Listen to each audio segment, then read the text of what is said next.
Combien parmi vous ont grandi dans des villes dites petites? Oui, voilà.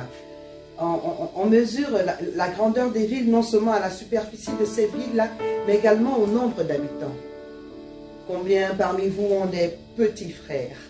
On dit que c'est un petit frère par rapport à son âge, parce qu'il est né après nous, ou parfois parce qu'il a une situation sociale qui sera inférieure à la nôtre. Combien parmi vous ont qualifié déjà un ami, un frère, quelqu'un proche ou pas? Combien parmi vous ont déjà qualifié quelqu'un de petit? Quelle est l'unité de mesure que nous utilisons lorsque nous voulons qualifier quelque chose? Combien parmi nous ont déjà dit j'ai un petit boulot, j'ai un petit job, oui, je fais un petit quelque chose à côté? Quelle est l'unité de mesure que vous utilisez pour qualifier quelque chose de petit? Notre conversation d'aujourd'hui parle de l'unité de mesure de Dieu. D'après vous, quelle est l'unité de mesure qu'il utilise lorsqu'on a qualifié un berger, un gardien de brebis, on l'a qualifié de petit? Et lui, il a pris ce berger pour en faire un roi. Quelle est son unité de mesure?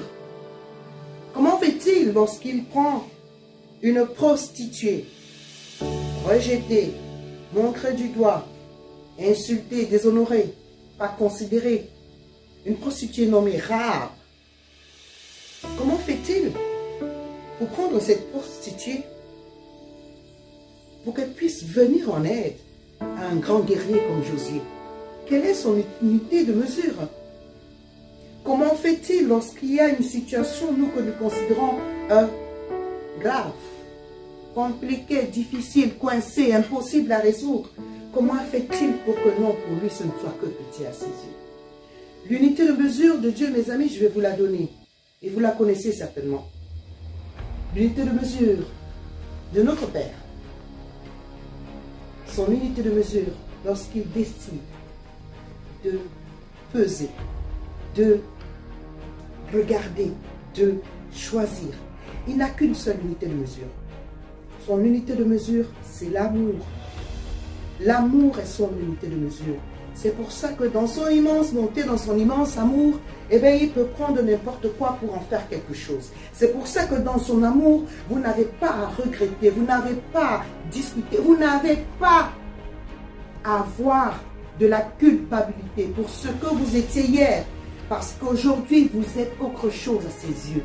C'est pour ça que dans son amour, son unité de mesure qui est l'amour permet qu'il choisisse, permet qu'il agisse, permet que cet amour remplisse nos existences de telle sorte que, peu importe les situations où nous nous trouvons, eh bien ce Dieu finit toujours par se lever pour nous. Ce Dieu finit toujours par être debout pour nous.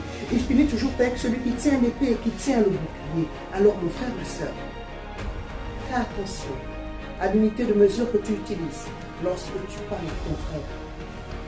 Fais attention à l'unité de mesure que tu utilises lorsque tu qualifies une situation au contraire.